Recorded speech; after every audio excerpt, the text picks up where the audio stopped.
చాలా వరకు ఈ ల్యాండ్ టైటిలింగ్ యాక్ట్ ని అమలు చేయాలి. ఈ ల్యాండ్ టైటిలింగ్ యాక్ట్ మీద స్టేక్ హోల్డర్స్ అందరూ కూడా చాలా మంది బహిరంగంగా, అదేవిధంగా పత్రికలు కానివ్వండి, మీడియా కానివ్వండి, అందరూ కూడా పలు సందేహాలను వ్యక్తపరిచారు.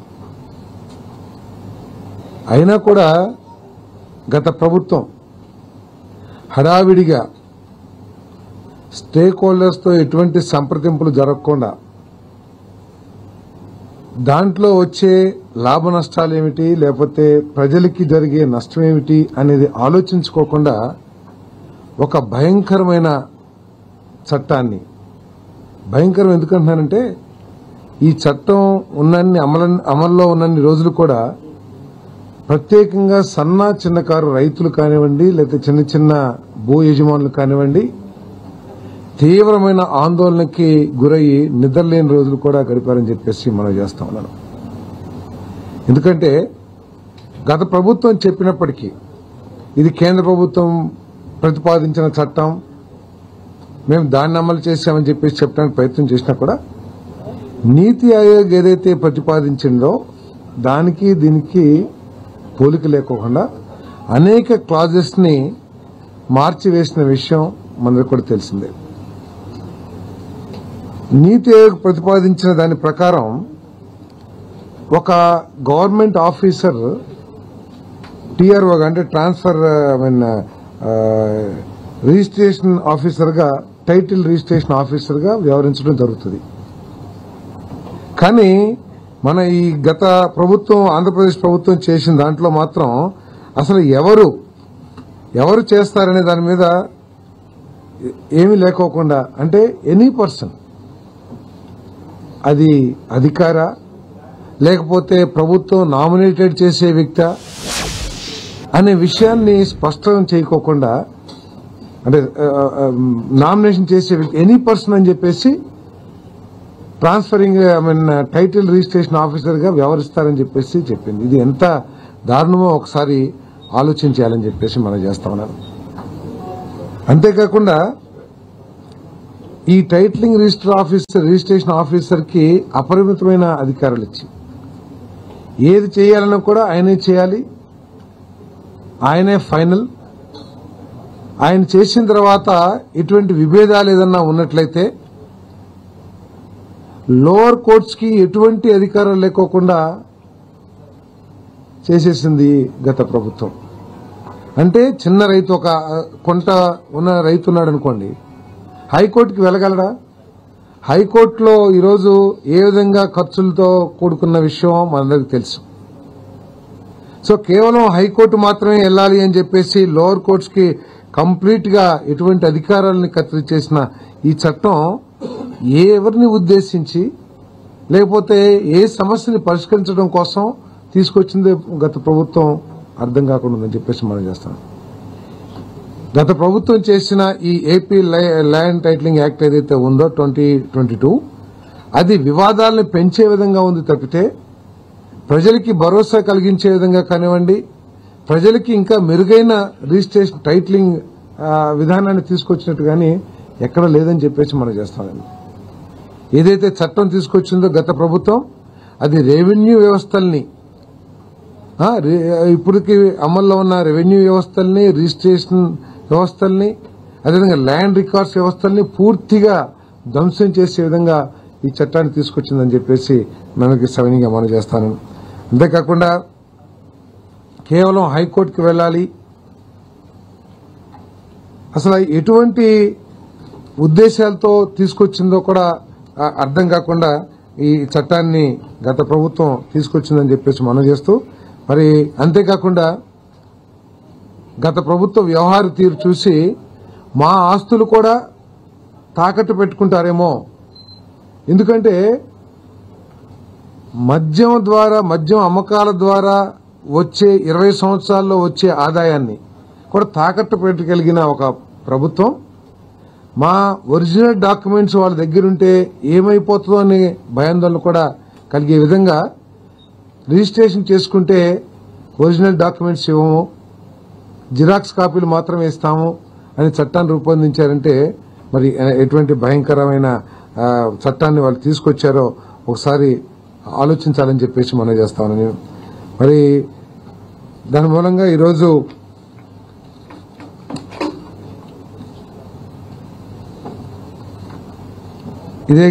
ఇదే చట్టం ఉండేటైతే గనక టైటిల్ రిజిస్ట్రేషన్ ఆఫీసర్ జారీ చేసే జనరల్ పవర్ ఆఫ్ అటార్నీ, ఇప్పటికే గిఫ్ట్ డీడ్లు, ఇంకా వేరే వేరే డీడ్స్ ఉంటాయి కదండి, గిఫ్ట్ డీడ్స్, వాటన్నిటినీ కూడా మార్టిగేజ్ డీడ్స్, వీటన్నిటిని కూడా మళ్ళీ రిజిస్టర్ చేసుకోవాలని కూడా ఎప్పుడో మనకి తాతలో లేకపోతే ఎవరో గిఫ్ట్ డీడ్లు ఇచ్చుంటారు, వాటన్నిటినీ కూడా మళ్ళీ రిజిస్ట్రేషన్ చేసుకోవాలని చెప్పేసి కూడా ఆ చట్టంలో పొందుపరచడం జరిగిందని చెప్పేసి మనం చేస్తాను.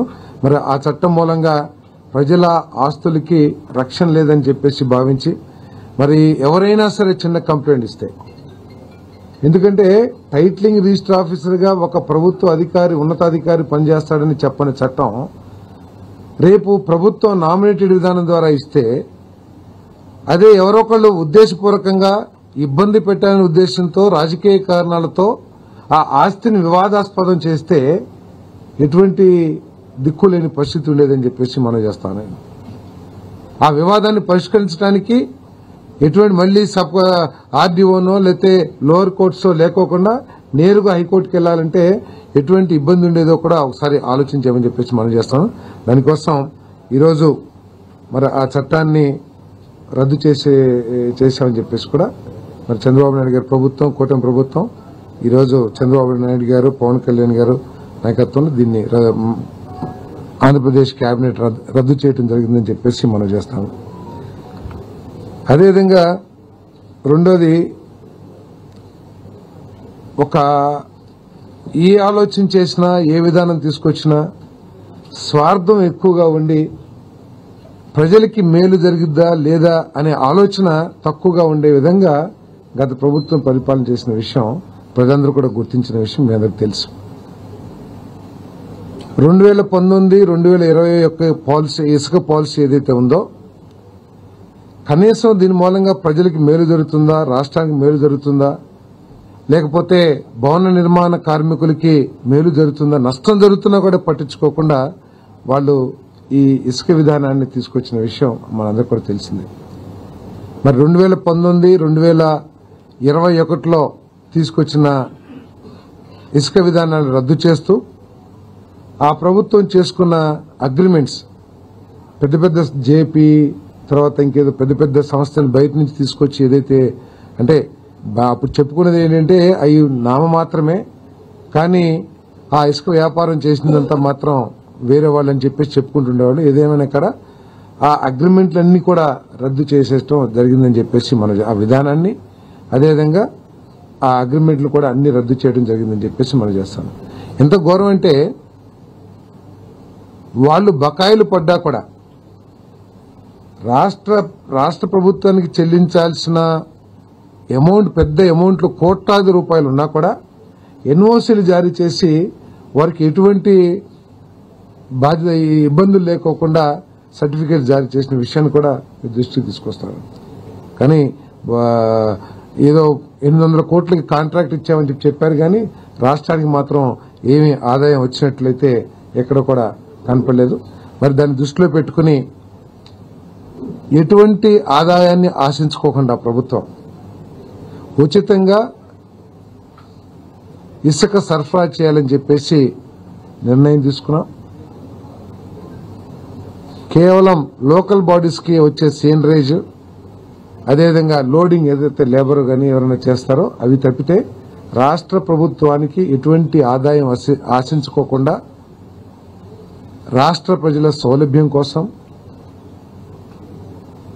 నిర్మాణ రంగం, భవన నిర్మాణ కార్మికుల సంక్షేమాన్ని ఇవన్నీ కూడా దృష్టిలో పెట్టుకుని ఉచితంగా ఇసుక సరఫరా చేయాలని చెప్పేసి నిర్ణయం తీసుకోవడం జరిగిందని చెప్పేసి, అంటే సరఫరా చేయడానికి ఇచ్చిన జీవో 43 ఏదైతే ఉందో, ప్రభుత్వం జారీ చేసిన జీవోఎంఎస్ నెంబర్ 43 డేటెడ్ 8/7/2024 దాన్ని రాటిఫై చేయడం జరిగిందని చెప్పేసి మనం చేస్తాము. అంతేకాకుండా దీన్ని చాలా పారదర్శకంగా చేయాలని ముఖ్యమంత్రి గారు చాలా స్పష్టంగా చెప్పడం జరిగింది కేబినెట్కి, అదేవిధంగా అందరికీ కూడా. పారదర్శకంగా దీంట్లో ఎటువంటి స్వార్థం కానీ అయితే ఎటువంటి అవినీతి కానీ ఎటువంటి అవకతవకలు జరగకోకుండా చూడాల్సిన బాధ్యత అందరి మీద కూడా ఉందని చెప్పేసి చాలా స్పష్టమైన ఆదేశాలు ఇచ్చారు. మనం పారదర్శకంగా చేయటమే కాదు, ప్రజలు కూడా దాన్ని పారదర్శకంగా ఉందనే అభిప్రాయం ఏర్పడే విధంగా మనం చేయాలని చెప్పేసి కూడా చాలా స్పష్టంగా చెప్పడం జరిగింది. మరి దీన్ని ఇంకా మెరుగుపరచడానికి ఇంకా ఏ అవకాశాలున్నా కూడా భవిష్యత్తులో, ఎందుకంటే ఈ మాన్సూన్ కి సంబంధించి ఏదైతే ఇసుక కావాలో ఆ ఇసుక ఒక 43 లక్షల టన్నులు అందుబాటులో ఉంది స్టాక్, వేరియస్ స్టాక్ పాయింట్స్ లో. అదేవిధంగా డీసిల్టింగ్ ద్వారా కూడా ఇంకా కావాల్సిన శాండ్ తీసుకుని ప్రజల అవసరాలకి శాండ్ ను ఉచితంగా సరఫరా చేస్తామని చెప్పేసి మనం చేస్తూ, మరి దీని మీద అందరికి కూడా మినిస్టర్స్ అందరికీ కూడా చాలా స్పష్టంగా చెప్పారు.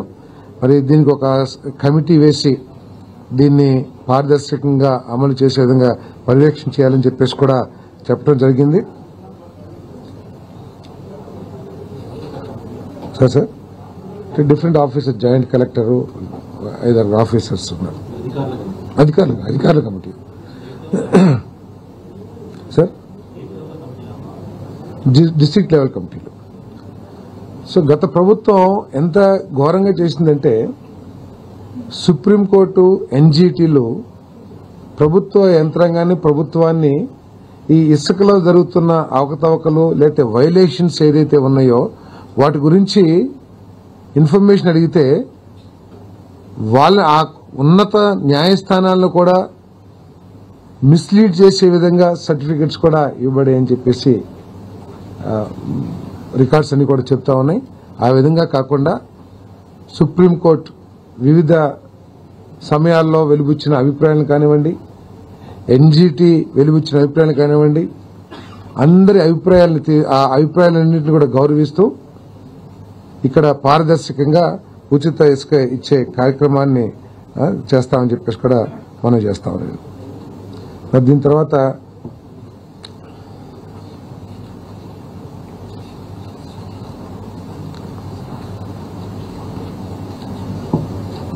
ధాన్యం కొనుగోలు గురించి మీ అందరికీ కూడా గత ప్రభుత్వం ఏ విధంగా చేసింది, రైతులు ఆ విధాన లోపం మూలంగా ఎంఎస్పీ ఇవ్వాలనే ఆలోచన మంచిదైనప్పటికీ కూడా ప్రభుత్వం అమలు చేసిన విధానాన్ని, ఆ విధానం మూలంగా రైతు సోదరులు ఎదుర్కొన్న సమస్యలు వర్ణనాతీతం అని చెప్పేసి మనం చేస్తాం. ఒక మండలంలో పండించిన ధాన్యాన్ని ఎక్కడో సుదూరమైన మండలంలో మిల్స్ కి ప్యాక్ చేయటం, వరి ప్రొడక్షన్ కి సంబంధించి అవగాహన లేకోకుండా ఎన్ని సంచులు కావాలి ఏమిటి అనేది ఒక అవగాహన లేకోకుండా ఆ సంచుల కోసం రైతులు ఇబ్బంది పడే పరిస్థితులు. అదేవిధంగా ట్రాన్స్పోర్ట్ మీద కూడా నియంత్రణ, జియో ట్యాగ్ కావాలి అవి అని చెప్పేసి ఇన్ని మాటలు చెప్పినా కూడా రైస్ మిల్కి వెళ్లిన తర్వాత ఆ ధాన్యాన్ని ఎటువంటి సమస్య లేకోకుండా ఆ రైస్ మిల్లర్ తీసుకుంటున్నాడా లేదా అనేది పర్యవేక్షణ లేకోకుండా, ఆఖరికి రైస్ మిల్లర్స్ వెళ్లిన రైతు దగ్గర నుంచి కొంత సొమ్మును వెనక్కి తీసుకుంటున్న వార్తలు వచ్చినా కూడా, తీసుకునే పరిస్థితులు వచ్చినా కూడా దాని మీద పట్టించుకోకుండా అనేక లోపభూయిష్టమైన విధానాన్ని గత ప్రభుత్వం అమలు చేసిన విషయం మనకు తెలిసిందే. అంతేకాకుండా దాదాపు 90 రోజులు గత రబీ సీజన్లో సేకరించిన ధాన్యానికి 84-90 రోజులైనా కూడా రైతులకు పేమెంట్ చెల్లించకపోవటం మూలంగా రైతులు తీవ్ర ఇబ్బందులకు గురైన విషయాన్ని కూడా తీసుకొస్తాం. దాదాపు 1600 కోట్ల రూపాయలు బకాయి పెట్టేసి వెళ్లింది గత ప్రభుత్వం.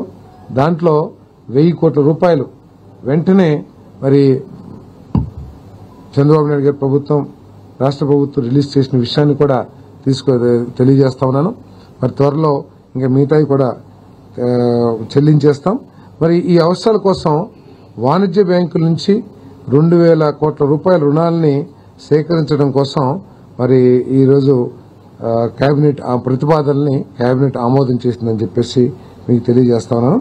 మరి ఏదైతే ఇబ్బందులు పడ్డారో రైతులకి ఎంఎస్పీ అందించడం కోసం గతంలో రైతులు పడ్డ ఇబ్బందులన్నీ తొలగించే విధంగా మరి వచ్చే సీజన్లో ధాన్యం సేకరణ విధానం ఉంటుందని చెప్పేసి దాన్ని పూర్తి స్థాయిలో పర్యవేక్షిస్తూ రైతులకి ఎటువంటి సమస్యలు లేకోకుండా హ్యాసిల్ ఫ్రీగా ఆ ధాన్యాన్ని సరఫరా చేసే కార్యక్రమాన్ని చేస్తామని చెప్పేసి కూడా మనం చేస్తా ఉన్నాను.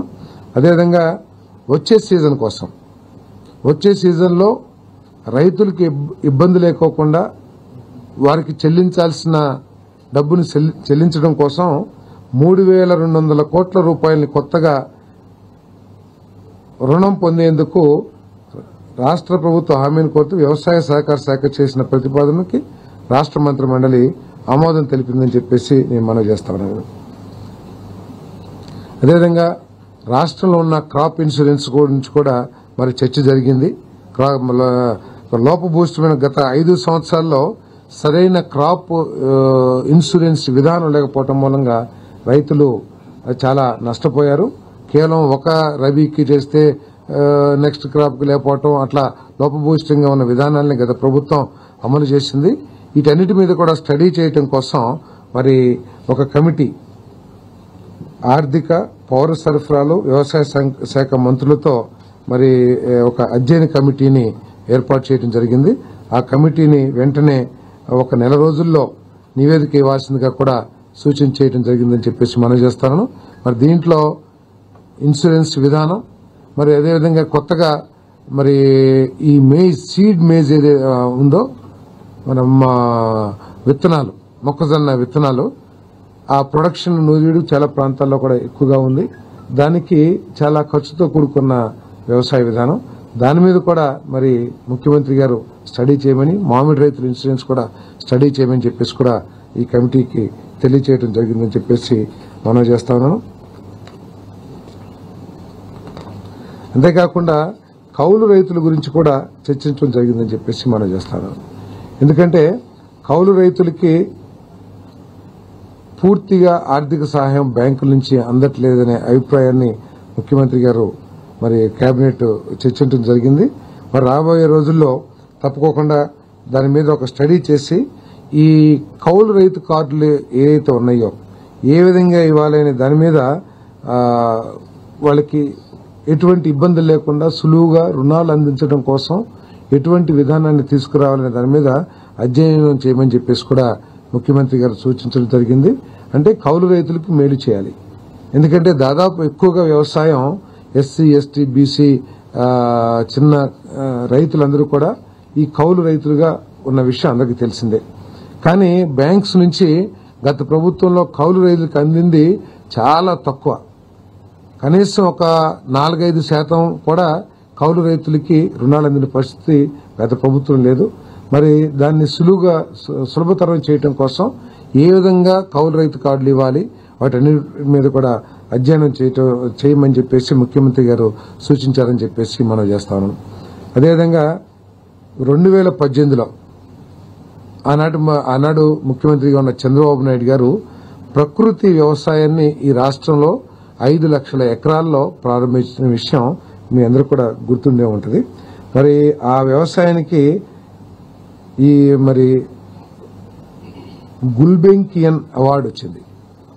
ఇది వ్యవసాయ రంగంలో నోబెల్ ప్రైజ్తో సమానం అని చెప్పేసి మనం చేస్తాను.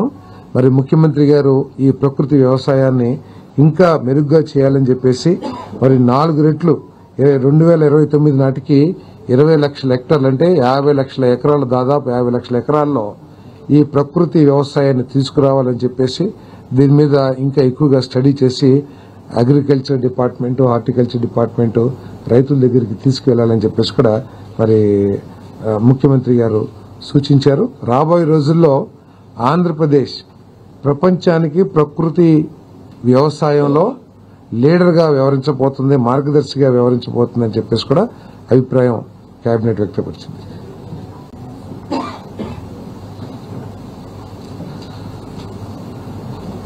Okay sir. ఏ అసైన్మెంట్?